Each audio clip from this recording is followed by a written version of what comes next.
something is not able to create or organize on its own, then a large collection of them cannot also make something like that happen. It's that simple. It doesn't matter how many you bring, they still lack that ability to do something. So the same with the universe. The universe could not have created itself. It couldn't have ordered itself, because that's not an attribute of the universe. Rather, it is in need of something to create it. Are we the creators of it? Human beings? No. Because we ourselves need a creator. So what is the conclusion? The conclusion of the rational mind is this: that this universe needs a creator. It needs an organizer. We need something. We need some explanation of how this universe came to be and how we came to be the way we are. And therefore it makes sense that there is something outside of this universe, different from it, separate from it, that has organized and created and that sustains this universe in which we live. So the creator. The creator is different and distinct from the creation. The creation is needy.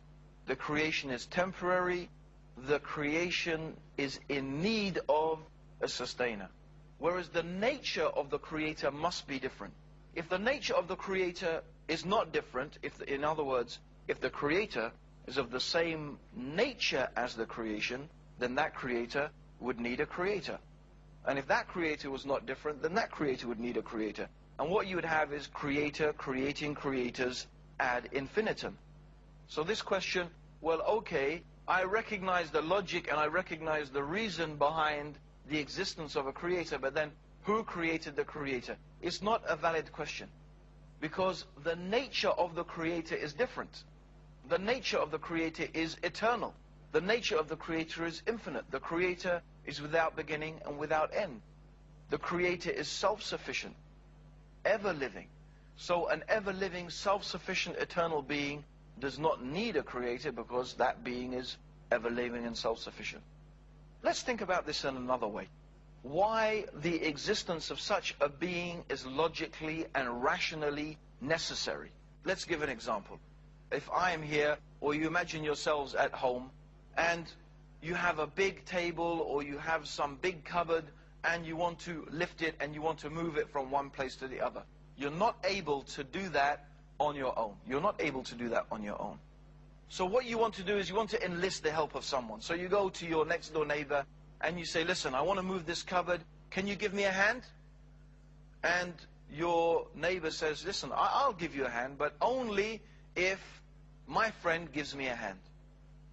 So that other person says, yeah, I will give you a hand, but only if someone else gives me a hand. And imagine everybody makes that condition. Everybody says, I will only help if somebody else helps. If everybody along the line makes that condition, will your cupboard ever be lifted? Will your furniture ever be moved? No. Because everyone is saying, I will not help unless someone else helps.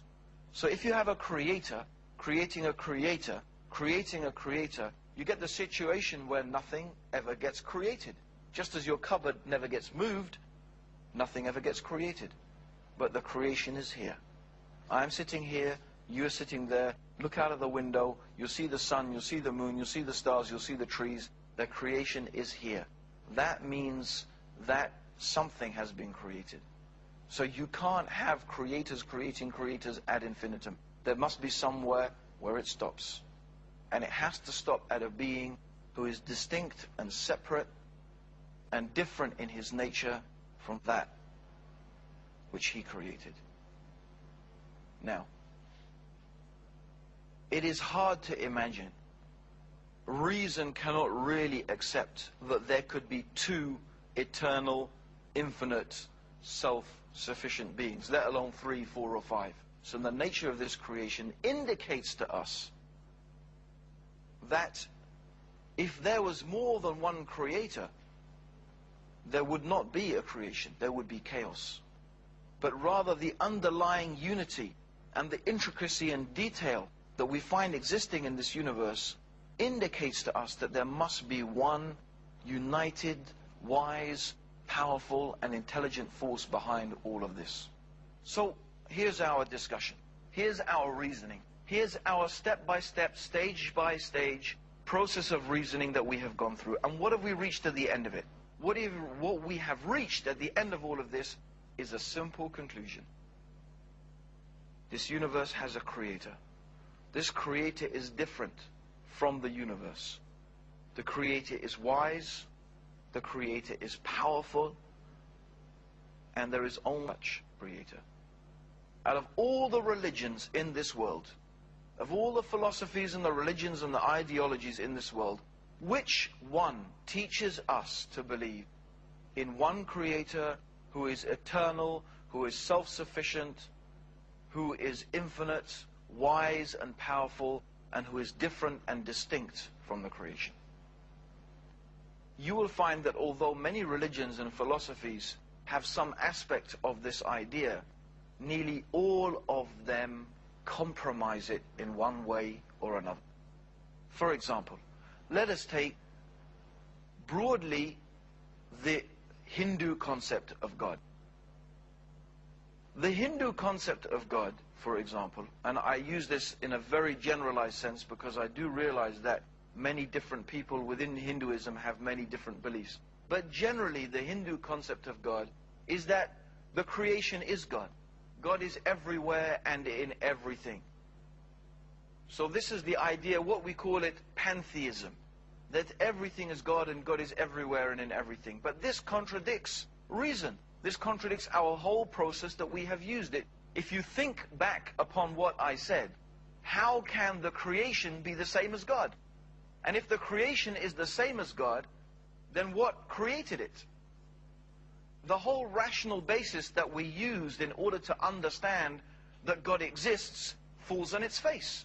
So the idea that God and the creation is one and the same is not acceptable. It's not rational. It can't be understood by reason. There's no basis for such a concept and for such a belief.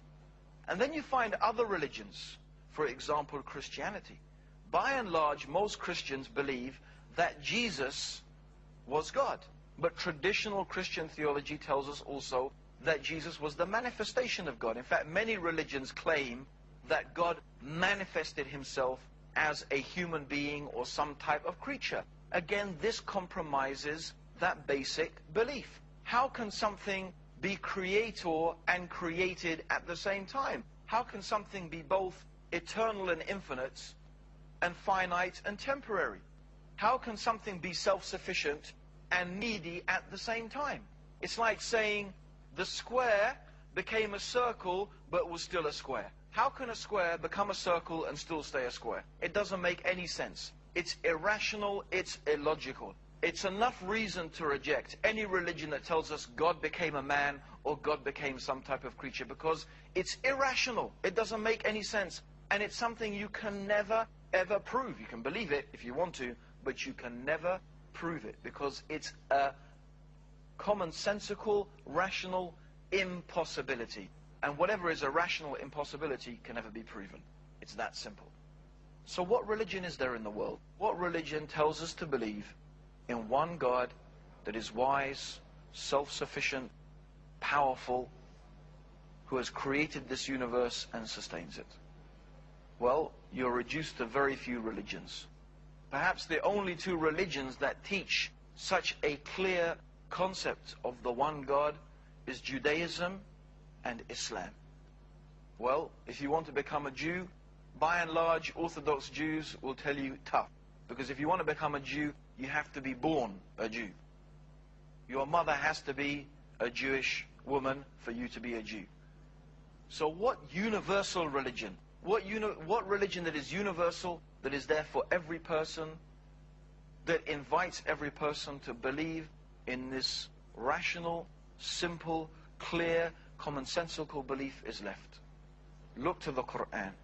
Open the Quran, read the Quran, read about Islam, and see for yourself the concept of God that the Quran teaches.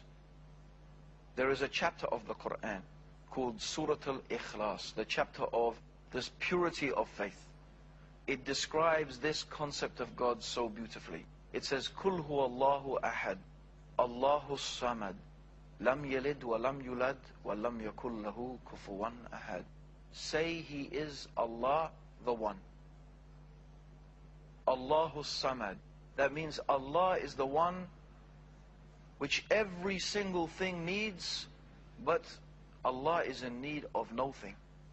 So He is self-sufficient, in need of nothing, but everything needs Him. Lam yalid wa lam yulad. And He does not give birth, He is not the begetter, rather He is the creator. Wa lam yakul lahu kufuwan ahad. And there is nothing that can be likened unto Him. God is not like anything we can imagine. Whatever picture you can put into your mind, God is not like that. God is unique, God is different from this creation, and this is the beautiful, clear, rational teaching of Islam about God. And in fact, I would say, for any right-thinking, rational human being who uses their process of reasoning, that is reason enough, and that is proof enough to show that Islam and the Quran is from the Creator of the heavens and the earth. May Allah guide you, and may Allah guide me and all of us closer to the truth. I hope I will be able to continue to show you in the next episode some more evidences and some more convincing reasons why the Quran and why Islam is the divine revelation from the Creator of the heavens and the earth. Until that time, Assalamu alaikum wa rahmatullah. May God's peace and blessings be upon all of you.